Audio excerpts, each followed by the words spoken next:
Todos hemos tenido experiencias que olvidamos rápidamente, pero algunas experiencias nos impactan tanto que se quedan con nosotros para toda la vida. Quizás esta experiencia sea cuando venimos a la fe en Cristo, o el día de nuestra boda, o la pérdida de un ser querido. Cualquiera que sea el caso, cuando pasamos por este tipo de experiencias, cambiamos la manera en la que vemos las cosas para siempre. Y lo mismo nos sucede como seguidores de Cristo cuando aplicamos las Escrituras a nuestro mundo moderno. Aunque la Biblia nos habla acerca de muchas cosas que Dios ha hecho, la llegada del nuevo pacto en Cristo es un acontecimiento fundamental que cambia la manera en la que entendemos todas las cosas, incluyendo la aplicación de las Escrituras a nuestras vidas hoy en día. Esta es la 9ª lección en nuestra serie Él nos dio las Escrituras, los fundamentos de la interpretación, y la hemos titulado El nuevo pacto y la aplicación moderna. En esta lección exploraremos cómo el nuevo pacto en Cristo debería guiar la forma en la que aplicamos todas las Escrituras en nuestros días. En la lección anterior aprendimos cómo debemos analizar el desarrollo de las épocas en el Antiguo Testamento al aplicar la Biblia a nuestras vidas, y observamos que hay una trama que se sustenta a través de toda la historia bíblica. La Biblia nos enseña que Dios gobierna desde su trono celestial en brillante gloria, y su meta desde el principio ha sido extender su gloria visible desde el cielo hacia la tierra a pesar de todos aquellos que se le oponen. Como criaturas hechas a su imagen, Dios ordenó a los seres humanos llenar la tierra y gobernar sobre ella en preparación para la última demostración de su gloria. Y cuando el resplandor de Dios resplandezca en todo lugar, cada criatura le adorará y le alabará eternamente. También señalamos que la historia de esta trama bíblica subyacente se desarrolla en 6 capítulos principales, o épocas, que se construyeron una sobre la otra acumulativamente. Las épocas del pacto de Adán, Noé, Abraham, Moisés, David y el nuevo pacto en Cristo. El carácter acumulativo de este desarrollo de las épocas nos recuerda que el pueblo de Dios nunca debe regresar a servir a Dios de la forma en que lo hizo en el pasado y nunca debe de olvidar aplicar las lecciones del pasado apropiadamente en sus propios días. En esta lección, exploraremos el nuevo pacto y la aplicación moderna en 2 pasos. Primero, veremos el cumplimiento del nuevo pacto en Cristo. Y segundo, veremos cómo el nuevo pacto debe guiar nuestra aplicación de las Escrituras actualmente. Comencemos con el cumplimiento del nuevo pacto en Cristo. Generalmente imaginamos cómo serán algunas experiencias específicas aún antes de que sucedan, como ganar una competencia o entrar a una nueva fase de la vida. Pero muchas veces descubrimos que las experiencias mismas son muy diferentes de lo que esperábamos. Bueno, lo mismo sucedió con el pueblo de Dios en los tiempos bíblicos. Antes de que Cristo viniera, Dios reveló a su pueblo muchas señales de lo que cumpliría a través de Cristo. Pero cuando el nuevo pacto en Cristo finalmente llegó, no fue exactamente como el pueblo se lo había imaginado. Para ver cómo sucedió esto, observaremos 3 facetas del cumplimiento del nuevo pacto en las Escrituras. Primero, veremos las perspectivas que aparecen en el Antiguo Testamento. Segundo, describiremos las perspectivas que se desarrollaron durante el periodo intertestamentario. Y tercero, describiremos cómo el Nuevo Testamento aborda el cumplimiento del nuevo pacto.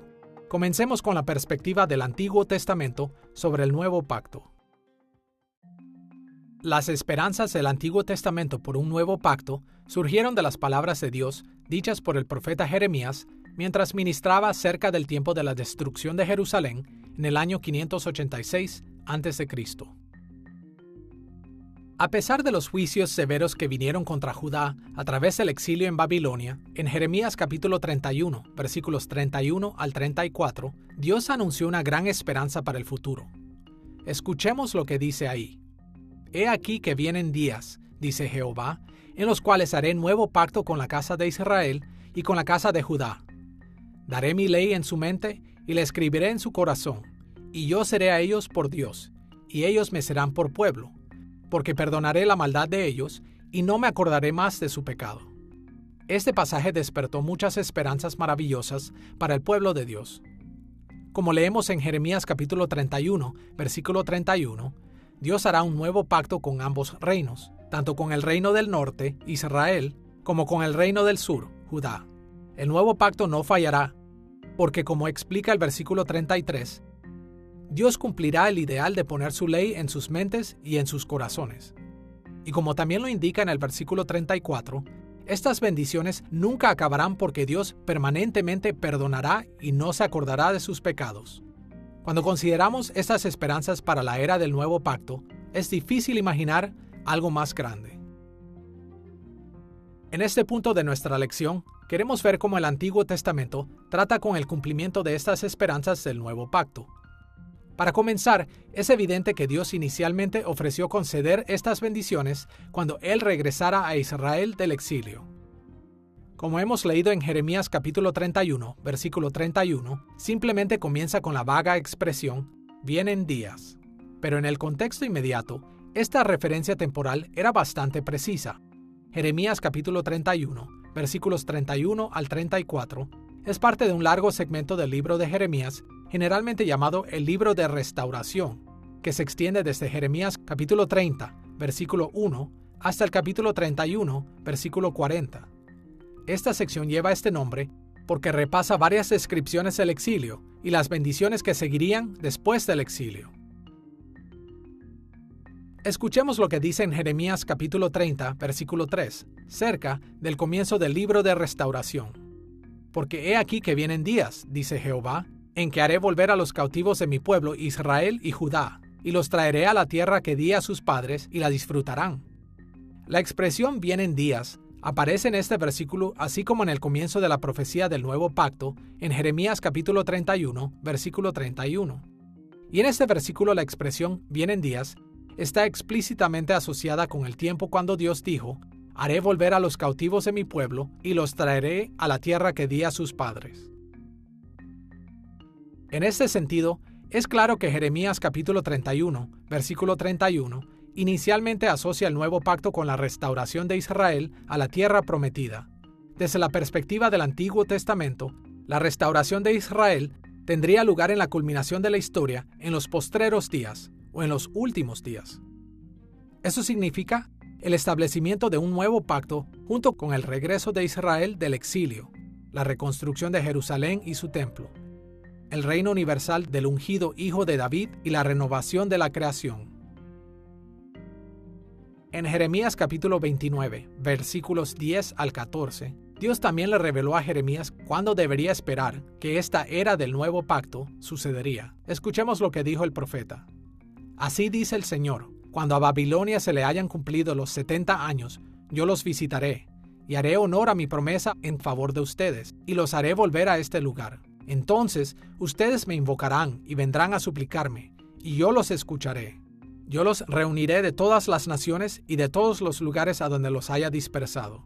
Aquí, Dios ofreció la esperanza diciendo que si Israel le invoca y viene a suplicarle, entonces Dios los hará volver a este lugar, a la tierra prometida, en 70 años. La misma agenda se revela en Jeremías capítulo 25, versículo 12.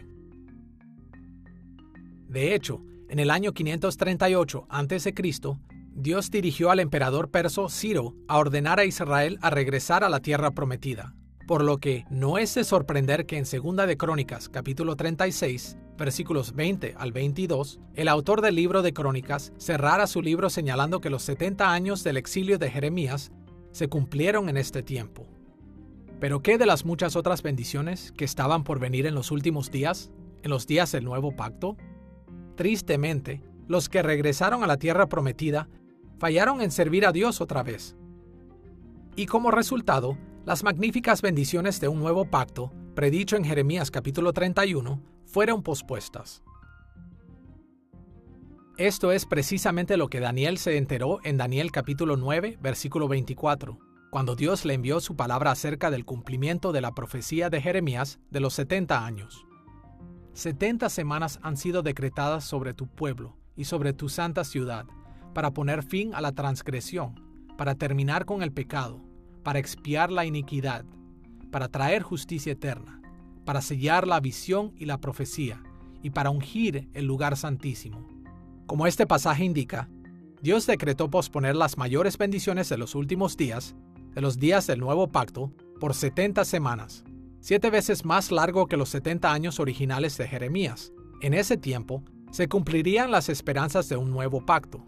Las transgresiones se habrían terminado, los pecados terminarían, la expiación sería consumada, la justicia vendría, la visión y la profecía serían selladas, y el lugar santísimo sería ungido. Cuando Daniel está orando acerca de la profecía de Jeremías, acerca de los 70 años en el exilio, él está orando: el tiempo se ha cumplido, Señor. ¿Qué está pasando? Y la respuesta que se le da es que no son solo 70 años, sino 70 años 7 veces. La tierra será compensada por sus días de reposo, por toda la negligencia que ha tenido lugar. Eso nos sugiere algo en términos de la interpretación de las Escrituras, y es que algunas veces está la dimensión en la que Dios hace literalmente lo que prometió, pero también existe la dimensión donde hay algunas otras implicaciones de esto que son llevadas a cabo proféticamente en el futuro. Por ejemplo, en el libro de Apocalipsis, a menudo tenemos imágenes del Antiguo Testamento que se utilizan de manera distinta a como se utilizaron en el Antiguo Testamento. Obviamente, el libro de Apocalipsis no está hablando de las mismas plagas que cayeron sobre Egipto. Pero tenemos las imágenes de las plagas siendo usadas en Apocalipsis para hacer una comparación de cómo Dios está trayendo su juicio. Por lo que tenemos que estar conscientes de esto cuando leemos las Escrituras. Cuando leemos cómo los últimos escritores tratan con escritores antiguos. Es decir, hay un sentido en el cual había 70 años de exilio, pero también hay otro sentido que Dios tenía en mente y que Daniel nunca hubiera conocido si no le hubiera sido mostrado por el ángel. Hemos visto que en el Antiguo Testamento, el cumplimiento total del nuevo pacto fue pospuesto debido a la desobediencia del pueblo. Ahora, vayamos al periodo intertestamentario, el tiempo entre el Antiguo y el Nuevo Testamento, y las perspectivas que muchos desarrollaron en Israel respecto al cumplimiento de la profecía de Jeremías, especialmente en los días justo antes del ministerio terrenal de Jesús. Era obvio para todos en el primer siglo que la predicción de Jeremías de un nuevo pacto aún no se había cumplido por completo. Los registros del Nuevo Testamento y los descubrimientos arqueológicos indican que diferentes grupos religiosos del pueblo de Israel tenían perspectivas distintas, pero hubo un acuerdo general sobre una serie de cuestiones básicas. Hacia el fin del periodo intertestamentario, la vasta mayoría de rabinos hablaron de la esperanza de los últimos días, o de la época del nuevo pacto, en términos de dos grandes eras de la historia. En primer lugar, los rabinos se refirieron a la historia previa y a sus circunstancias actuales como esta era. La victoria evidente del mal sobre el pueblo de Dios en el exilio dirigió a los rabinos a caracterizar esta era como un tiempo de fracaso, dolor y muerte. En segundo lugar, los rabinos también hablaron de una segunda gran era de la historia, el tiempo de la gloria futura, como la era por venir. La era por venir era también conocida como los últimos días, el reino de Dios, y como la era de un nuevo pacto. Los rabinos esperaban que cuando la era por venir llegara, los propósitos de Dios para la historia serían cumplidos. Él, a un gran número de su arrepentido y exiliado pueblo, restauraría el trono de David, extendería su reino en toda la tierra, traería juicio contra aquellos que rechazaron someterse a Dios y al Hijo de David, y extendería las bendiciones de Abraham a los confines de la tierra. Adicionalmente a esto, la gran mayoría de los rabinos en Israel también pensaron que la transición de esta era hacia la era por venir tomaría lugar decisivamente con la aparición del Mesías, el gran hijo de David. El Mesías traería un momento crucial en la historia del mundo, la transición de la derrota a la victoria, del mal a la justicia, de la muerte a la vida eterna, y de la oscuridad hacia un mundo lleno de la brillante gloria de Dios.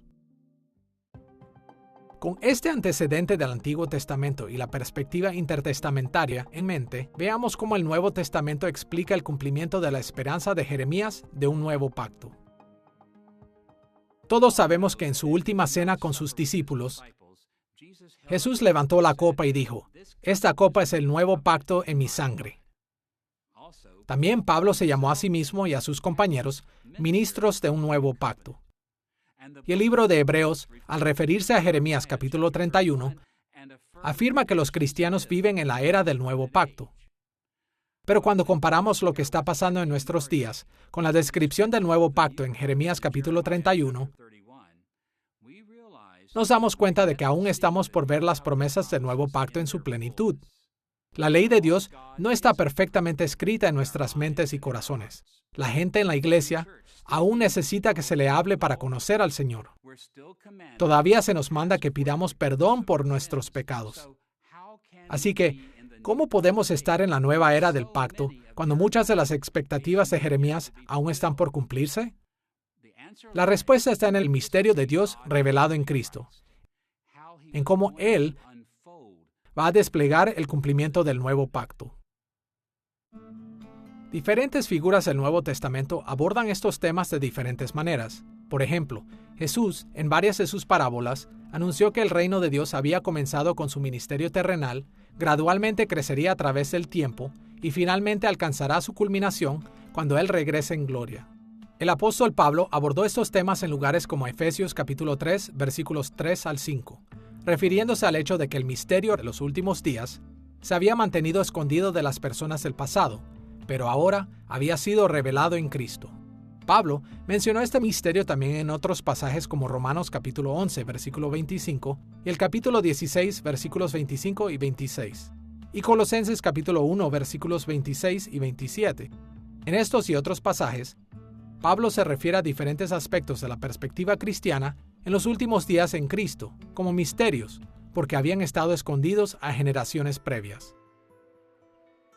En varios lugares de sus cartas, Pablo habla acerca del Evangelio o de varios aspectos del Evangelio como un misterio. En griego, un mysterion.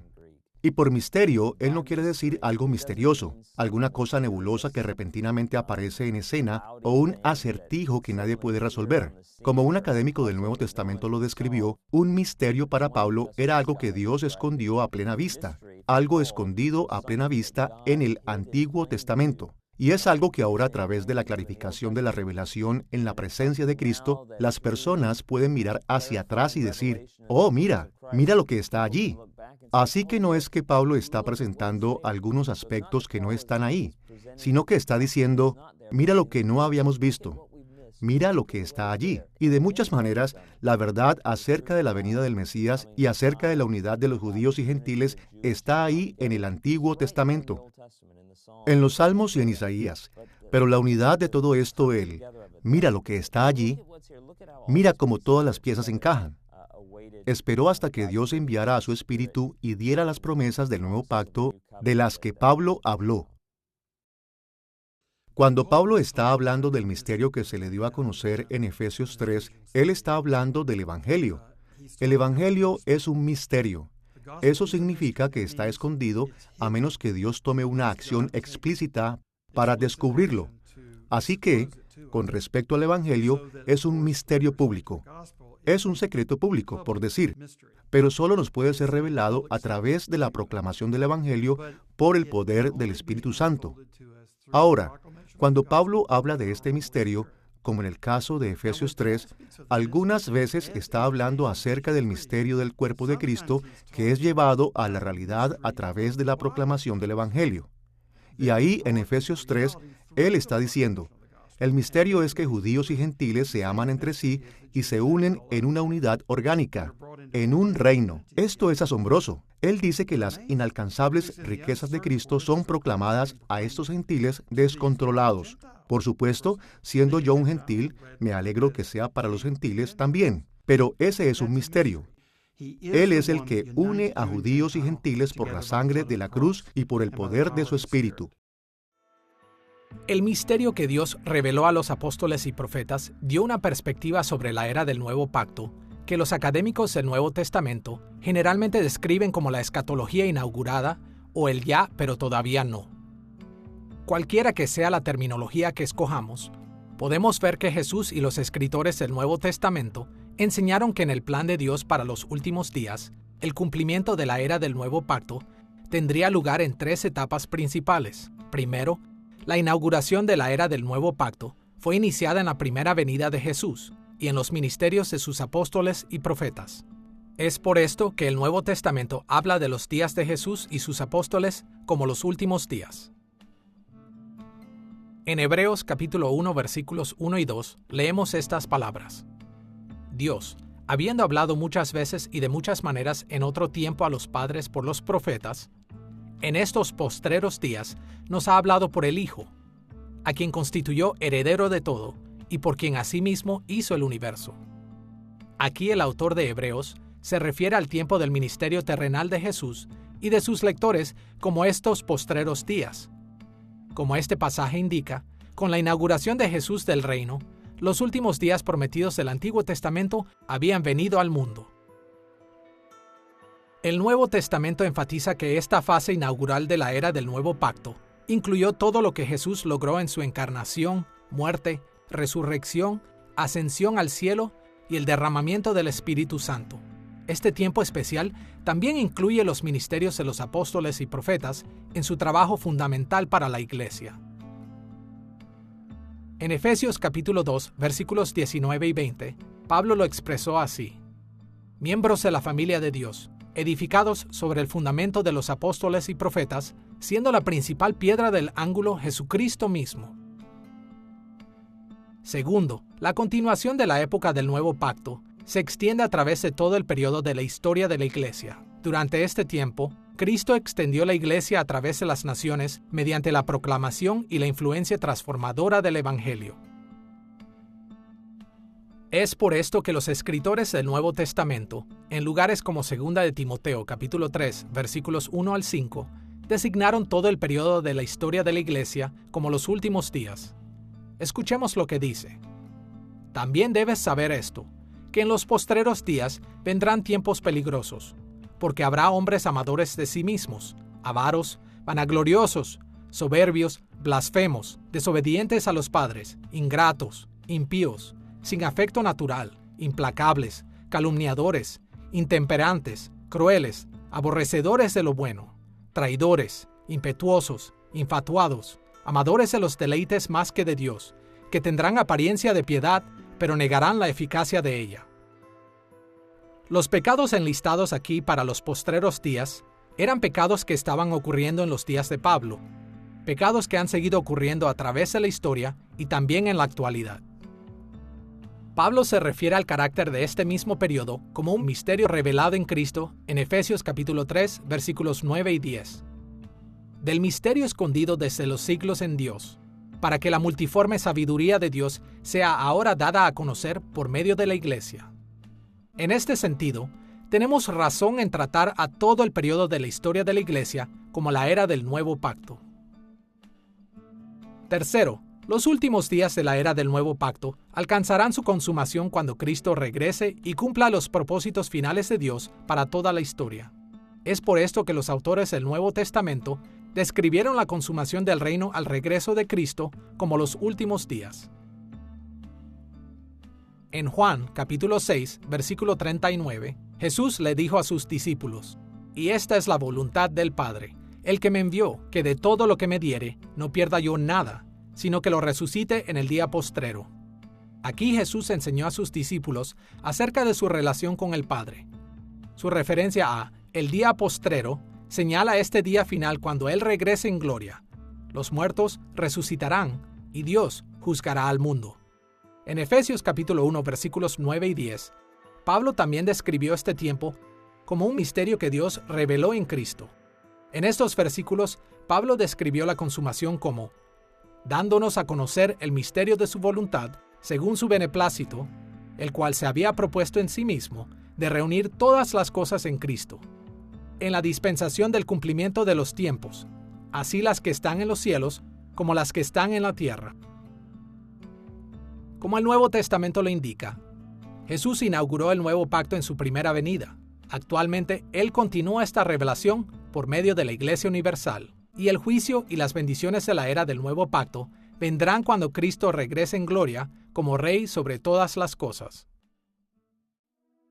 Habiendo explorado el cumplimiento del nuevo pacto en Cristo, ahora estamos en posición de ver el segundo tema principal de nuestra lección: nuestra aplicación moderna de las Escrituras basada en el carácter que se desenvuelve en la época del Nuevo Pacto.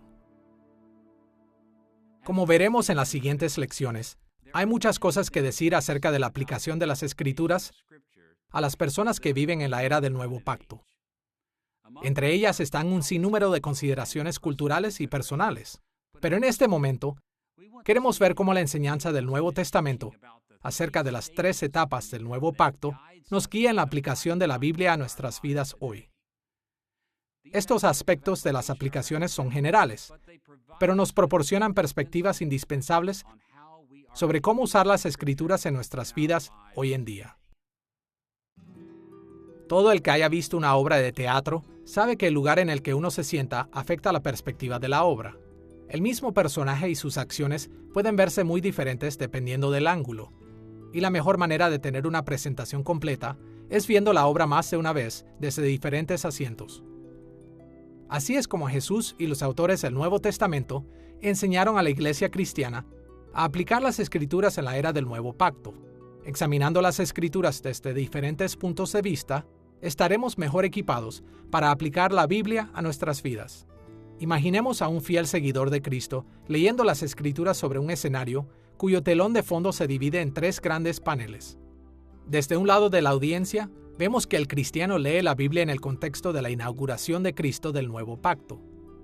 Desde el centro de la audiencia, vemos que el cristiano lee la Biblia desde el contexto de la continuación de Cristo del Nuevo Pacto. Y desde el punto opuesto de la audiencia, lo vemos leyendo la Biblia desde el contexto de la consumación del Nuevo Pacto.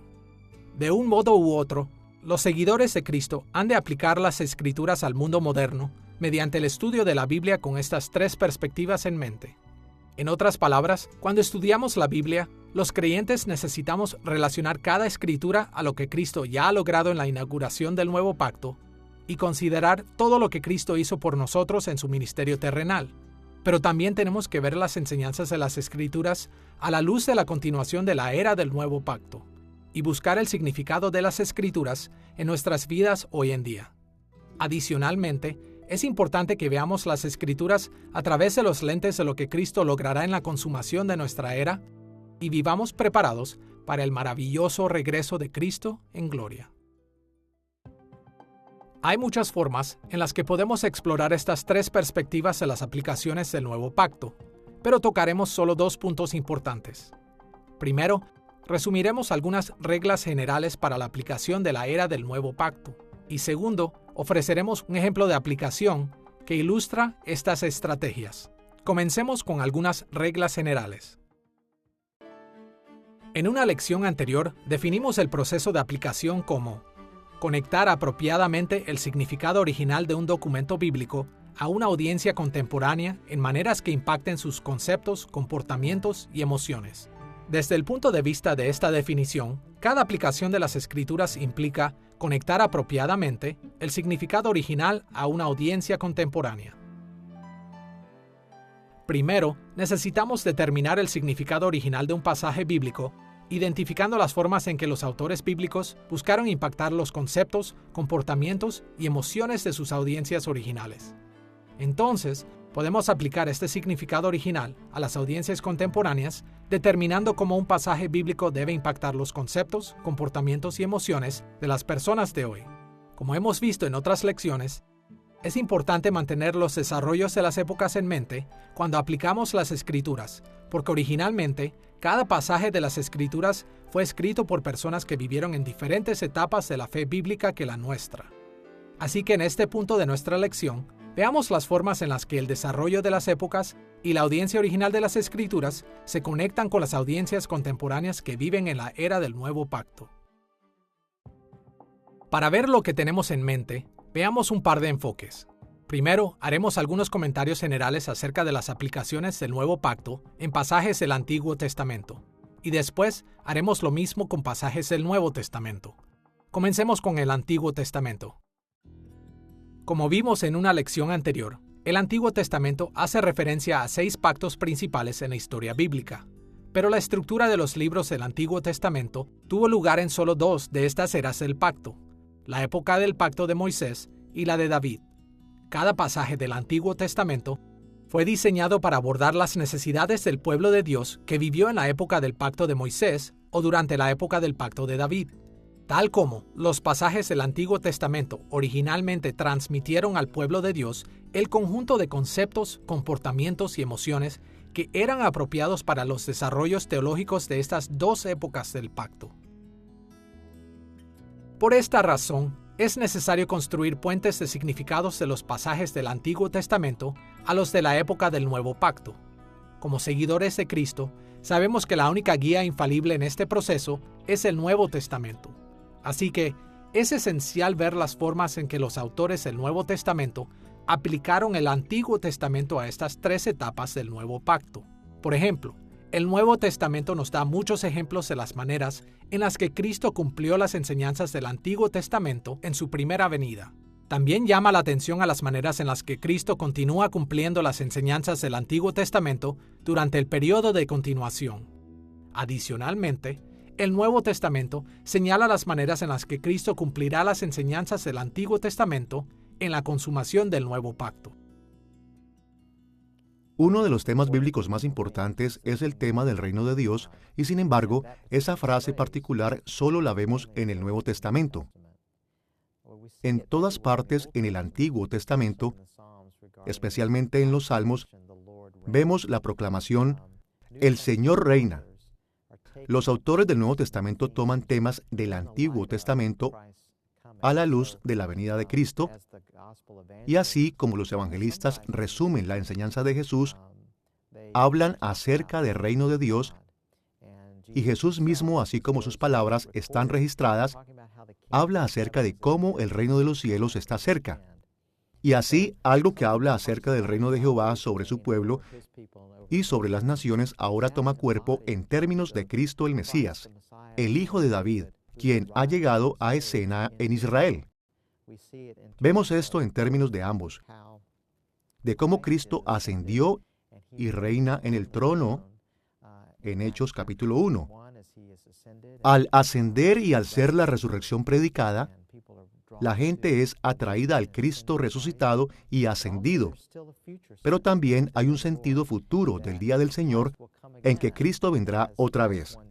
Como en Hechos capítulo 1 se nos dice que Él regresará de la misma manera en la que se fue, y todavía habrá esa vindicación final cuando el pueblo de Dios se ponga a prueba en el engaño y rebelión final, cuando Satanás sea librado, pero también cuando Cristo venga y sea victorioso sobre todos los planes de Satanás al final. Es fascinante ver cómo los evangelios proyectan a Jesús a la luz de los temas del Antiguo Testamento. Vemos esto en diferentes lugares. Uno de los principales es cuando Jesús es proyectado en lugar de Moisés. Él es un segundo Moisés que viene a dirigir un nuevo segundo y gran éxodo. Varios ejemplos de esto vienen a la mente cuando pensamos en Jesús como el segundo Moisés. Uno es la idea de él dirigiéndose al desierto, después su experiencia en el agua. Cuando es bautizado en el río Jordán, es como cuando los israelitas cruzaron el Mar Rojo, y de ahí fueron al desierto. En el desierto experimentó tentaciones, pero él es el fiel Hijo de Dios, mientras que Israel era el hijo desobediente.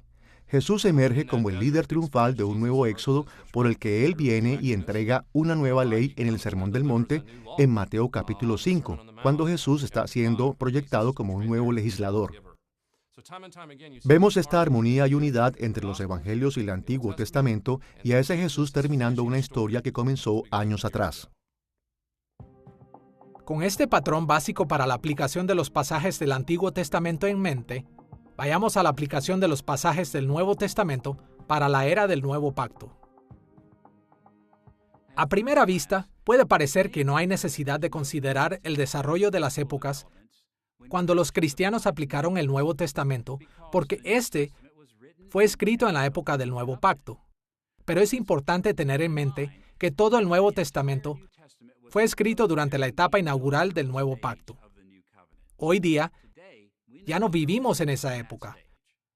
Más bien vivimos en la continuación de la era del Nuevo Pacto. Así que necesitamos tener en mente esta distinción cuando aplicamos el Nuevo Testamento a nuestras vidas. Los libros del Nuevo Testamento vinieron de manos de los líderes fundamentales de la Iglesia e inicialmente fueron escritos por personas que vivieron durante la inauguración de la época del Nuevo Pacto. Lo que estos autores escribieron tiene muchas implicaciones para nosotros que vivimos en la continuación de la era del Pacto. Así que, a pesar de que vivimos miles de años después de que estas obras fueron escritas, ellas tienen una autoridad indiscutible para nosotros. Consideremos solo algunas diferencias entre nuestras vidas hoy en día y los tiempos en los que el Nuevo Testamento fue escrito. Por ejemplo, a diferencia de hoy, las peticiones de consejería podían hacerse directamente a los apóstoles y profetas, quienes vivieron en ese tiempo. Esto lo vemos en el libro de Filemón. Por otra parte, los problemas generalizados podían decidirse por las interacciones de los líderes fundamentales de la Iglesia, como en el Concilio de Jerusalén en Hechos capítulo 15. Pero en nuestros días, no tenemos estas autoridades fundamentales viviendo entre nosotros. Así que tenemos que confiar en los resúmenes de las enseñanzas del Nuevo Testamento para guiarnos. Adicionalmente a esto, el Nuevo Testamento contiene muchos ejemplos de milagros y eventos sobrenaturales. Jesús, sus apóstoles y los profetas fueron especialmente dotados para realizar tales hazañas para establecer su autoridad. Si bien esto era cierto entonces, la autoridad actualmente está establecida solo por la norma del Nuevo Testamento. Si olvidamos esta distinción, generalmente tendremos falsas expectativas para nuestros días. Sin duda, Dios continúa haciendo milagros en la Iglesia durante la continuación del Nuevo Pacto. Pero no debemos decepcionarnos al descubrir que en esta era, estos eventos no ocurren con tanta frecuencia como cuando Cristo y los apóstoles vivieron en la tierra. Por otra parte, los autores del Nuevo Testamento se dedicaron principalmente a cuestiones prácticas y doctrinales que eran particularmente importantes para la inauguración del Nuevo Pacto. Por ejemplo, casi ningún tema recibió más atención en el Nuevo Testamento que la expansión del reino de Dios a partir de sus raíces judías hacia el mundo gentil. Polémica tras polémica abordada en el Nuevo Testamento trató acerca de cómo los seguidores de Cristo observaban o no las prácticas del Antiguo Testamento y las tradiciones judías adicionales. Si bien es cierto que estas enseñanzas tienen implicaciones para la Iglesia de hoy, la Iglesia cristiana ha avanzado mucho más allá de estas controversias fundamentales. A medida que el Evangelio continúa difundiéndose por todo el mundo, enfrentamos diferentes tipos de problemas. A veces quisiera regresar a la era apostólica y atestiguar el ministerio de la predicación de los apóstoles, los milagros que hicieron y todo lo que introdujeron a la vida de la Iglesia. Muchas experiencias de la Iglesia primitiva son similares a las experiencias que tenemos en el mundo hoy en día. Me refiero a que en muchos lugares en el mundo la Iglesia es una comunidad perseguida y estamos sosteniendo el mismo Evangelio que los primeros creyentes sostuvieron. Pero hay también un sentido en el cual ese ministerio de los apóstoles era único. Era un único periodo de la historia de la Iglesia y nosotros construimos sobre su fundamento leyendo las Escrituras que esos apóstoles produjeron. Pero el oficio de los apóstoles no es un oficio que continúa en la vida de la Iglesia. Ese es un ministerio único fundamental que ellos recibieron y ahora nosotros construimos sobre su fundamento en la Iglesia de hoy. Por esta razón, cuando aplicamos el Nuevo Testamento al mundo moderno, es crucial entender que el significado original está basado firmemente en la etapa de la inauguración del Nuevo Pacto. Con este significado original en mano, podemos aplicarlo a nuestro propio tiempo, tomando en cuenta los nuevos desarrollos dentro de la era del Nuevo Pacto. Habiendo visto las reglas generales para la aplicación del Nuevo Pacto, tanto en el Antiguo como en el Nuevo Testamento, veamos un ejemplo en las Escrituras que ilustra estos principios. Usaremos el énfasis bíblico sobre la guerra como nuestro ejemplo. Todo el mundo que conoce la Biblia sabe que ésta pone mucha atención al tema de la guerra en contra de los espíritus malignos y en contra de las naciones que los siguen.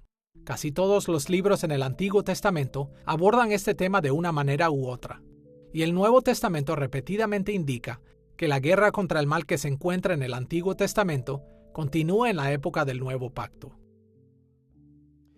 En el Antiguo Testamento generalmente vemos a Dios proyectando como un guerrero, como un rey guerrero, como un tipo de héroe militar. Me refiero a que en nuestro contexto puede parecer que no tenga mucho sentido. No lo comprendemos completamente, pero en la realidad de la vida del antiguo Israel, La guerra era muy común. Faraón no dejaría ir al pueblo de Dios. Así que, ¿qué fue lo que Dios hizo? Primero que todo, Él mandó las plagas. Pero básicamente Dios terminó peleando por ellos al ahogar al ejército egipcio en el Mar Rojo. Y otro ejemplo es cuando Moisés y María cantaron un canto de alabanza a Dios. El carro y el jinete, el caballo y el jinete fueron echados a la mar.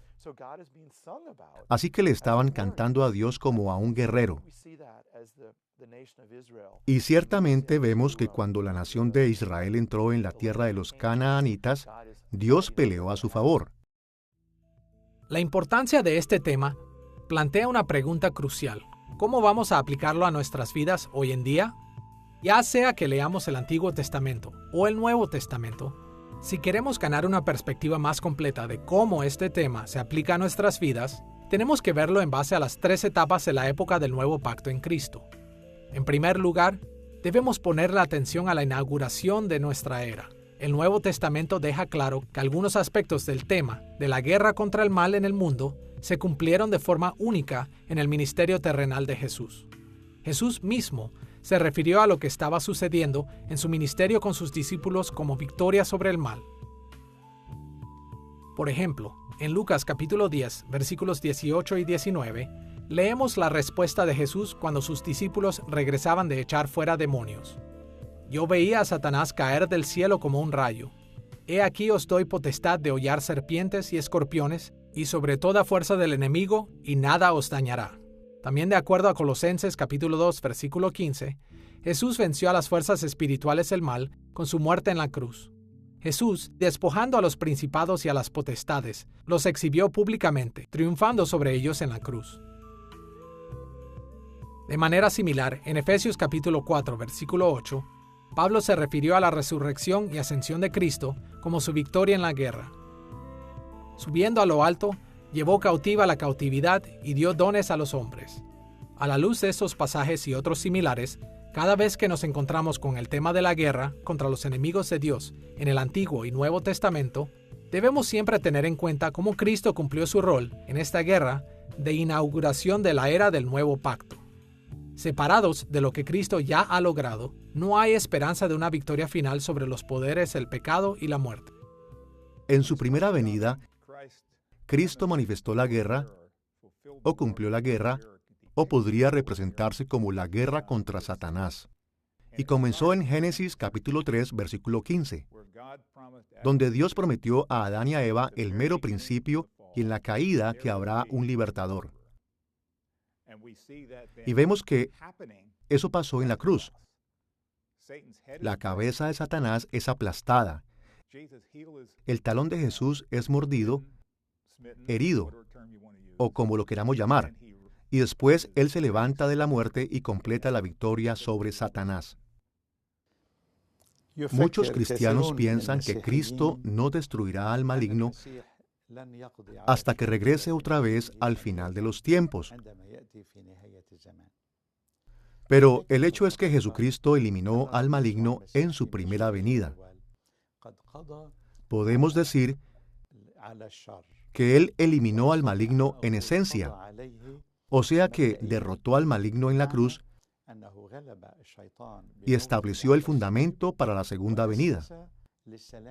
Aún hay maldad en el mundo y seguimos viviendo en él, pero es una maldad que va en camino de extinción.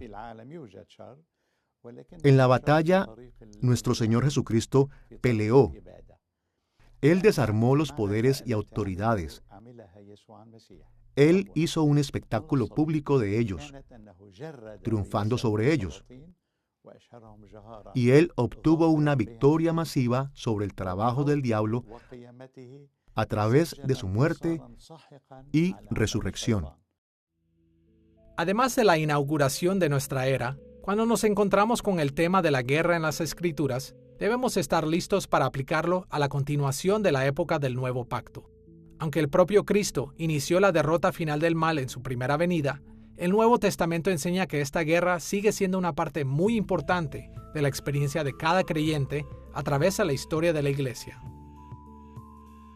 Por ejemplo, en 2 Corintios capítulo 10, versículo 4, Pablo afirmó que la propagación del Evangelio era una guerra contra malos espíritus. Ahí él dijo: porque las armas de nuestra milicia no son carnales, sino poderosas en Dios para la destrucción de fortalezas. Pablo se refirió a la guerra de la iglesia de manera similar en Efesios capítulo 6, versículo 12. Porque no tenemos lucha contra sangre y carne, sino contra principados, contra potestades, contra los gobernadores de las tinieblas de este siglo, contra huestes espirituales de maldad en las regiones celestes. Observemos que en estos dos pasajes la guerra que peleamos como cristianos es de naturaleza espiritual. Al igual que Jesús hizo en la inauguración de nuestra era, no tenemos guerra contra sangre y carne. Tenemos guerra contra los principados y potestades, esto es, las huestes espirituales de maldad en las regiones celestes. Durante la continuación del reino de Cristo, estamos en guerra contra Satanás y otros espíritus malignos que trabajan en el mundo, en lugar de tener guerra contra las personas. En 2 Corintios capítulo 5, versículos 19 y 20, Pablo escribió estas palabras: Dios nos encargó a nosotros la palabra de la reconciliación, así que somos embajadores en nombre de Cristo. Como si Dios rogase por medio de nosotros, os rogamos en nombre de Cristo, reconciliaos con Dios. Como pueblo de Dios viviendo durante la continuación del nuevo pacto, no somos guerreros contra nuestros compañeros los seres humanos. En cambio, somos embajadores de Cristo, que buscamos rescatar a los seres humanos del dominio del pecado, propagando el Evangelio de Cristo. Nosotros avanzamos la derrota del reino de Satanás, instando a las personas a que se reconcilien con Dios. Así que no es de sorprender que en 2 Corintios capítulo 2, versículo 14, Pablo también describe el ministerio del Evangelio como el desfile de la victoria de Cristo. Mas a Dios gracias, el cual nos lleva siempre en triunfo en Cristo Jesús. Ya sea que estamos trazando ejemplos de la guerra del Antiguo Testamento o del Nuevo Testamento, los seguidores de Cristo debemos siempre estar listos para aplicar estos temas en nuestro ministerio diario durante la continuación del nuevo pacto. Cristo cumple la guerra contra el mal a través de la Iglesia hoy en día en una variedad de formas, pero la principal categoría a considerar es que el reino de Cristo es de un orden diferente de cómo normalmente pensamos de los reinos. Esto fue cierto en los días de Jesús cuando lo malentendieron pensando que establecería un orden político. Así es también en nuestros días, cuando fuera de nuestros intereses nacionales o étnicos o socioeconómicos, queremos ver la guerra de Cristo no como una guerra de la cruz, sino como una guerra de corona o espada. Pablo nos da una guía para este tipo de guerra espiritual. En Efesios capítulo 6, debemos orar, debemos compartir las buenas nuevas, debemos tener fe, debemos de practicar la justicia y los medios principales de la palabra de Dios. De hecho, Martín Lutero, en su himno Castillo Fuerte, habló de esa palabra por encima de todos los poderes terrenales. Así que es la palabra de Dios que prevalecerá a través del siervo Hijo de Dios, Jesucristo, como el cumplimiento de la guerra espiritual de Cristo. Por lo tanto, lo que eso significa para nosotros es que tenemos que seguir el patrón de Cristo, una vida en forma de cruz. Imitamos a Cristo como Filipenses capítulo 2 dice, teniendo nosotros mismos la misma actitud. Así que el Evangelio se distingue y el cristianismo se distingue de otras religiones que ven a la religión como algo principalmente coercitivo. Este es uno de los contrastes principales entre, por ejemplo, el cristianismo y el Islam. El Islam no puede concebir una creencia no coercitiva en Dios, y el cristianismo es fundamentalmente una religión de la cruz, del autodespojo, de dar nuestras vidas por el bien de otros, porque Cristo dio su vida por nosotros. Así que es una llamada al sacrificio y a modelar un ejemplo de Cristo para que otros vengan voluntariamente a hacerlo su Señor.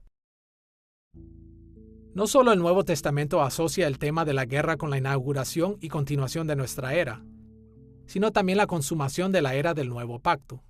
Así como Cristo mismo peleó una guerra en su primera venida, Él terminará esa guerra contra el mal cuando regrese en gloria. En la segunda venida, la distinción que Él hizo entre las fuerzas espirituales como objeto de su ira y los seres humanos como objeto de su misericordia desaparecerá. En Apocalipsis capítulo 19, versículos 11 al 15, Juan describió la batalla que vendrá de esta manera. Entonces vi el cielo abierto, y he aquí un caballo blanco, y el que lo montaba se llamaba Fiel y Verdadero, y con justicia juzga y pelea.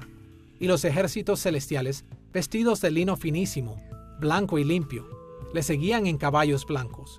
De su boca sale una espada aguda, para herir con ella a las naciones, y él las regirá con vara de hierro. En muchos sentidos, esta escena de Cristo librando la batalla final contra el mal es nuestra esperanza de victoria y vida eterna en los cielos y tierra nueva. Cuando la derrota final del pecado y la muerte se lleven a cabo, Cristo reinará e invitará a todos sus seguidores a reinar con Él en victoria. El tema de la guerra en la Biblia, especialmente en el Antiguo Testamento, y el juicio de Dios y su ira, y su desarrollo, lo que se va a ver en los últimos tiempos, es un gran tema. Pero en el Nuevo Testamento tenemos dos diferentes maneras en las que este tema se desarrolla. El primero es con Jesús. Él viene como un guerrero divino para emprender la guerra contra el pecado, pero esta vez no sobre el pecador, sino sobre el pecado mismo. Él es en cierto sentido la víctima aquí. Él se convierte en el que recibe toda la ira de Dios en lugar de ser quien trae la ira de Dios. Y al final, los pecadores escapan de la ira de Dios al ser unidos con Cristo como quienes han experimentado ese juicio en Cristo. Cuando Cristo venga, vendrá con su pueblo. Y Él vendrá y emprenderá guerra sobre aquellos que no se han arrepentido o no se han unido a Él en fe. Tenemos estas imágenes de la guerra en el diluvio con Israel y la tierra prometida, aún con Asiria y Babilonia, haciendo guerra sobre Israel, como imágenes de este juicio escatológico, pero todas son imágenes de lo que Cristo ha sufrido por nosotros. Hay dos imágenes: la gracia de Dios por la que Él ha sufrido esa guerra e ira, experimentando esa maldición por nosotros, pero también está la justicia de Dios. Él volverá pronto y todos aquellos que no se unieron a Él experimentarán el mismo juicio. Siempre debemos recordar el interpretar el tema de la guerra que se encuentra a lo largo de todas las Escrituras, a la luz de la gran consumación del regreso de Cristo como el guerrero conquistador. La manera en la que el Nuevo Testamento maneja el tema de la guerra es instructivo para nosotros, ya que aplicamos las Escrituras a nuestros días. Para estar seguros, tenemos que estudiar cada tema individualmente, porque el Nuevo Testamento lo desarrolla de diferentes maneras. No obstante, para aplicar cualquier tema bíblico más plenamente, debemos ver cómo este es visto a la luz de la inauguración, continuación y consumación de la era del nuevo pacto en Cristo. No importa cómo comencemos a explorar cualquier tema, ya sea que comencemos en el Antiguo Testamento o en el Nuevo Testamento, como seguidores de Cristo, podemos aplicar estos temas a nuestras vidas, descubriendo cómo ellos se cumplen en las tres etapas de la época del nuevo pacto. En esta lección sobre el nuevo pacto y la aplicación moderna, vimos las maneras en las que el nuevo pacto en Cristo debe afectar nuestra aplicación de la Biblia para el mundo moderno. Notamos cómo el cumplimiento del Antiguo Testamento espera que un nuevo pacto pueda verse en la inauguración, continuación y consumación de nuestra época en Cristo. Y hemos ilustrado cómo la aplicación de cada tema del Antiguo y Nuevo Testamento a la vida moderna debe concordar con estas mismas tres etapas del nuevo pacto. El nuevo pacto en Cristo no es algo pequeño. Más bien, es la culminación de los propósitos de Dios para toda la historia. Y como tal, el nuevo pacto en Cristo afecta la manera en la que aplicamos cada parte de la Biblia a nuestro mundo moderno. Como seguidores de Cristo, debemos leer las Escrituras a la luz de la forma en la que Dios cumple sus propósitos en Cristo. Miramos hacia atrás, a lo que Cristo ya ha hecho. Miramos lo que está haciendo ahora y miramos hacia lo que va a hacer cuando regrese. Solo entonces seremos capaces de aplicar las Escrituras a nuestro mundo moderno como pueblo del nuevo pacto.